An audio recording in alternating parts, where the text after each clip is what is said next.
کہہ دیجیے نا سبحان اللہ۔ ہر بندے کی دل میں تڑپ ہوتی ہے کہ اللہ فرما دے میرا بندہ ہے۔ دنیا جس کو محبوب مان لیتی ہے وہ بڑا اچھا سمجھا جاتا ہے، لیکن رب کی نظر میں اگر محبوب بن جاؤں تو حقیقت مانو کہ وہی اچھا ہوتا ہے۔ رب کا فرمان ملاحظہ فرمائیے، بندہ جن چیزوں سے میرا قرب حاصل کرتا ہے ان میں پسندیدہ فرائض ہے۔ اگر آپ اللہ کا قرب حاصل کرتے ہیں، کرنا چاہتے ہیں، تو پہلے اللہ کا فرض ادا کیجیے، پھر نوافل کی کثرت کیجیے، اور پڑھنے کے بعد ایک مقام وہ آتا ہے، پڑھتے رہیے، اللہ آپ کو اپنا محبوب بنا لے گا، اور جب محبوب بنا لے گا تب آپ اپنا پاور ملاحظہ کیجیے، اپنا اختیار ملاحظہ فرمائیے۔ رب ارشاد فرماتا ہے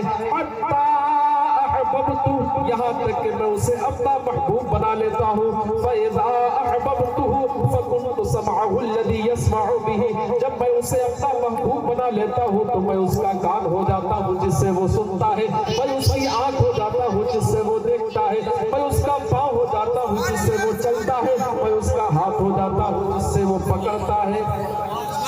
اب ذرا یہی دیکھیے اور سوچئے کہ آپ نے اب تک یہ سمجھا ہے کہ اللہ ہاتھ سے پاک ہے، اللہ پاؤں سے پاک ہے، اللہ آنکھوں سے پاک ہے، اللہ تبارک و تعالیٰ کان سے پاک ہے، سنتا ہے مگر کان کی حاجت نہیں، دیکھتا ہے مگر آنکھ کی حاجت نہیں، پھر رب نے یہ کیسے فرما دیا؟ تو مجھے کہنے کی اجازت دی جائے یہ حدیث پاک متشابہات میں سے ہے۔ اس حدیث کی تشریح میں یہ کی گئی ہے کہ جو رب نے فرمایا ہے وہ بھی حق ہے۔ رب یہ فرمانا چاہتا ہے کہ بندہ جب اپنی طبیعت سے نہیں رب کی طبیعت سے دیکھتا ہے تو گویا کہ بندے کا دیکھنا نہیں بلکہ خود رب کا دیکھنا۔ بندہ جب اپنی طبیعت سے نہیں پکڑا کرتا بلکہ رب کی مرضی سے پکڑتا ہے تو گویا کہ بندے کا پکڑنا نہیں بلکہ رب کا پکڑنا ہو گیا۔ بندہ اپنی طبیعت سے نہیں رب کی مرضی سے چلا کرتا ہے تو گویا کہ بندے کا چلنا نہیں بلکہ خود رب کا چلنا ہو گیا۔ اور رب ارشاد فرماتا ہے اگر مجھ سے کوئی ولی میرا مانگتا ہے تو میں ضرور بے ضرور عطا کرتا ہوں، اگر میری پناہ مانگتا ہے تو اسے میں اپنی پناہ دیتا ہوں۔ اب مجھے یہیں سے کہنے کی اجازت دی جائے، رب نے اپنے ذمہ کرم پر وعدہ فرما لیا کہ اگر اللہ کا ولی مجھ سے مانگتا ہے تو میں ضرور بھی ضرور عطا کرتا ہوں۔ میں اس کی آنکھ ہو جاتا ہوں جس سے وہ دیکھ لیتا ہے، میں اس کا کان ہو جاتا ہوں جس سے وہ سن لیتا ہے، میں اس کے ہاتھ ہو جاتا ہوں جس سے وہ پکڑتا ہے۔ اب ولیوں کے مقام کو سمجھ لیجئے، رہتا ہے انسانوں کی جماعت میں مگر اس کا رہنا اب انسانوں کے رہنے کی طرح نہیں ہوتا، دیکھتا ہے انسانوں کی طرح مگر اس کا دیکھنا اب انسانوں کے دیکھنے کی طرح نہیں ہوتا۔ جب اللہ اپنے ولیوں کے مقام کو اتنا بلند فرماتا ہے تو اس کی شان یہ ہوتی ہے رہتا زمین پر ہے مگر اللہ کے آسمان بھی اس کی باتیں کرتے نظر آتے ہیں، اللہ کی زمینیں بھی اس کی باتیں مانتی نظر آتی ہیں۔ اور پھر یہاں سے ملاحظہ فرمائیے اللہ کے ولی کی شان یہ ہوتی ہے کہ اگر نمک کو شکر کہہ دیتا ہے تو نمک کو شکر ہونا پڑتا ہے، شکر کو نمک کہہ دیتا ہے تو شکر کو نمک ہونا پڑتا ہے۔ اللہ کے ولی کی شان یہ ہوتی ہے ہزاروں میل کے فاصلے سے ان کی آواز سن لی جاتی ہے، ہزاروں میل کے فاصلے سے نہ جانے کتنے میل ہو، مسجد نبوی کے ممبر پر خطبے کے درمیان اگر یا ساری الجبل کی آواز لگائی جائے مکہ میں نہاوت میں ہونے والی لڑائی تک بندہ اللہ کی دی طاقت سے بغیر کسی لاؤڈ اسپیکر کی آواز پہنچا دیتا ہے۔ اللہ کے ولی کی شان یہ ہوتی ہے دنیا کے تمام ڈاکٹر اگر کسی مریض کو لا علاج قرار دیتے اور روحانی فیضان اور روحانی نظر اگر اللہ کا ولی ڈال دے تو وہ بیمار لا علاج بیمار بھی علاج میں تبدیل ہوتا نظر آتا ہے۔ اللہ کے ولی کی شان یہ ہوتی ہے قبر میں رہنے والے مردے کو اگر تم بسم اللہ کہتے تو مردے کو زندہ ہو کر زندہ ہونا پڑتا ہے۔ اللہ کے ولی کی شان یہ ہوتی ہے کہ 12 برس گزر گئے ہو باراتی کے، کہہ دیجئے نا سبحان اللہ،